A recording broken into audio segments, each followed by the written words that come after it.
വലിയ വാഗ്ദാനങ്ങളും ഗ്യാരണ്ടികളും നൽകി അധികാരത്തിലെത്തിയ വി ഡി സതീശൻ സർക്കാരിൻ്റെ ആദ്യ ബജറ്റിൽ എന്തൊക്കെ ഉണ്ടാകും?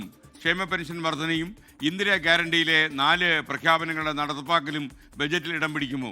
ഇന്ധന സെസ് ഒഴിവാക്കൽ ജനങ്ങൾ ആകാംക്ഷയോടെ നോക്കുമ്പോൾ സർക്കാർ ജീവനക്കാർക്ക് ഒരുപാട് പ്രതീക്ഷകളുണ്ട്. ആർ ശങ്കരനും സി അച്യുതമേനോനും ഉമ്മൻചാണ്ടിക്കും ശേഷം ബജറ്റ് അവതരിപ്പിക്കുന്ന മുഖ്യമന്ത്രി. കൗതുകങ്ങൾക്കപ്പുറം കന്നി ബജറ്റിൽ വി ഡി സതീശനിൽ നിന്നും ജനങ്ങൾ പലതു പ്രതീക്ഷിക്കുന്നുണ്ട്. വടശ്ശേരി ദാമോദര മേനോൻ സതീശൻ എന്ന ഞാൻ നിയമം വഴി സ്ഥാപിതമായ ഭാരതത്തിൻ്റെ ഭരണഘടനയോട് ഭീതിയോ പക്ഷപാതമോ പ്രീതിയോ വിദ്വേഷമോ കൂടാതെ എല്ലാ തരത്തിലുള്ള ജനങ്ങൾക്കും നീതി ചെയ്യുമെന്നും ദൈവത്തിൻ്റെ നാമത്തിൽ സത്യം ചെയ്യും.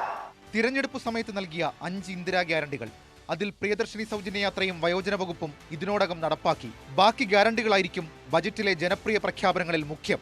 കേരളത്തിലെ മുഴുവൻ ജനങ്ങൾക്കും ആരോഗ്യ പരിരക്ഷ ഉറപ്പാക്കുന്ന ഉമ്മൻചാണ്ടി ഇൻഷുറൻസ് പദ്ധതി, നിലവിലുള്ള കാരുണ്യ ഇൻഷുറൻസ് ഉൾപ്പെടെയുള്ള പദ്ധതികൾ സംയോജിപ്പിച്ച് സമഗ്ര ആരോഗ്യ ഇൻഷുറൻസ് പദ്ധതി നടപ്പാക്കുന്നതാകും ബജറ്റിലെ നീക്കം. കോളേജ് വിദ്യാർത്ഥിനികൾക്ക് 1000 രൂപ പ്രതിമാസ ധനസഹായം, ബിസിനസ് സംരംഭങ്ങൾ തുടങ്ങാൻ യുവജനങ്ങൾക്ക് 5 ലക്ഷം രൂപ വരെ പലിശരഹിത വായ്പ, ഇവയൊക്കെ ബജറ്റിൽ ഇടം പിടിക്കും. ക്ഷേമ പെൻഷനാണ് ആകാംക്ഷയോടെ നോക്കിക്കാണുന്ന മറ്റൊരു കാര്യം. ഒറ്റയടിക്ക് 3000 വർദ്ധിപ്പിക്കുന്ന പ്രഖ്യാപനത്തിന് ബജറ്റിൽ സാധ്യതയില്ല. ഘട്ടം ഘട്ടമായി 2-3 വർഷത്തിനകം ക്ഷേമ പെൻഷൻ 3000 ഉയർത്തിയേക്കും. ഒരു വാഗ്ദാനം നമ്മൾ ജനങ്ങൾക്ക് കൊടുത്താൽ അത് നടപ്പിലാക്കേണ്ടത് എപ്പോഴാണ്? 1-ാം വർഷം മുതൽ നടപ്പിലാക്കുക എന്നുള്ളതാണ്. ഡേ 1 മുതൽ നടപ്പിലാക്കുക എന്നുള്ളതാണ്. അത് പ്രായോഗികമല്ലാത്തതുകൊണ്ടാണ് നമ്മൾ അങ്ങനെ പറയുന്നത്. ഇത് അവസാനം ഇറങ്ങിപ്പോകുന്നതിൻ്റെ തലേദിവസത്തെ അവസാനത്തെ ബഡ്ജറ്റിൽ പറയുക എന്ന് പറഞ്ഞാൽ അടുത്ത ഗവൺമെൻറ്റിൻ്റെ തലയ്ക്ക് വെച്ച് കൊടുത്തിട്ട് പോവുക എന്നാണ് അതിൻ്റെ അർത്ഥം. അതല്ലാതെ ആദ്യത്തെ ക്യാബിനറ്റ് മുതൽ നടപ്പിലാക്കുന്നു എന്നുള്ളത് സ്വാഗതാർഹമാണ്. സംസ്ഥാനത്തിന്റെ തനതു വരുമാനം വർദ്ധിപ്പിക്കാനുള്ള നടപടികൾക്കാവും ബജറ്റിൽ മുൻതൂക്കമെന്നാണ് സൂചന. കിഫ്ബി പൊളിച്ചെടുത്ത പ്രധാന ലക്ഷ്യമാണ്. ചിലവാക്കുന്ന കാര്യത്തിൽ സർക്കാർ സംവിധാനം ചിലവാക്കുന്നതിനേക്കാൾ എഫിഷ്യൻ്റായിട്ടോ അതിലും വേഗതയോടുകൂടിയോ 1 രൂപയുടെ പണി പോലും ചെയ്യാൻ കിഫ്ബിക്ക് കഴിഞ്ഞിട്ടുമില്ല. ഇതുകൊണ്ടാണ് ജി സുധാകരൻ പണ്ട് ബേഗൻ എന്ന് വിളിച്ചത്. കാരണം കഴിഞ്ഞ 10 വർഷത്തിലധികമായി കിഫ്ബി ഇതുവരെ നടപ്പിലാക്കിയിട്ടുള്ളത് 38,000 കോടി രൂപയുടെ പദ്ധതി മാത്രമാണ്. പ്രഖ്യാപനം 1,10,000 എന്നൊക്കെ പറയുമായിരിക്കും. കിഫ്ബി ചെലവഴിച്ചിട്ടുള്ളത് 38,000 കോടി രൂപ മാത്രമാണ്. സർക്കാർ ജീവനക്കാർക്കായി ബജറ്റിൽ വിസ്മയമൊരുക്കുമെന്നായിരുന്നു പ്രഖ്യാപനം. എന്നാൽ പെൻഷൻ പ്രായം കൂട്ടുന്നതിൽ സ്വന്തം മുന്നണിയിൽ നിന്ന് തന്നെ എതിർപ്പുയരുന്നതോടെ പിന്മാറാനാണ് സർക്കാർ തീരുമാനം.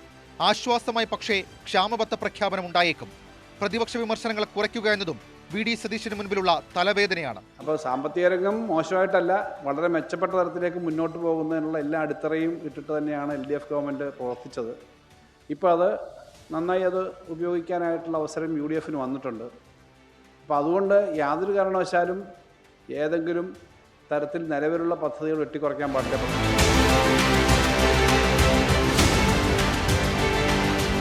പതിവ് രീതികളെല്ലാം മാറ്റി വിഴിഞ്ഞത്തേക്ക് പോയില്ല.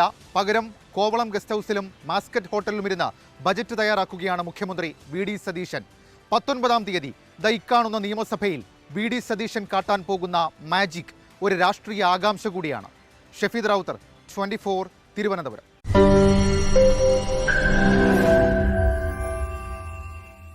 ലോകത്തെവിടെയായാലും ഏത് സമയത്തും 24 വാർത്തകളും ഓഗ്മെന്റഡ് റിയാലിറ്റി പാക്കേജുകളും എക്സ്പ്ലെയിനറുകളും വിശദമായി കാണാൻ ഞങ്ങളുടെ YouTube ചാനൽ നിങ്ങൾക്ക് സബ്സ്ക്രൈബ് ചെയ്യാം.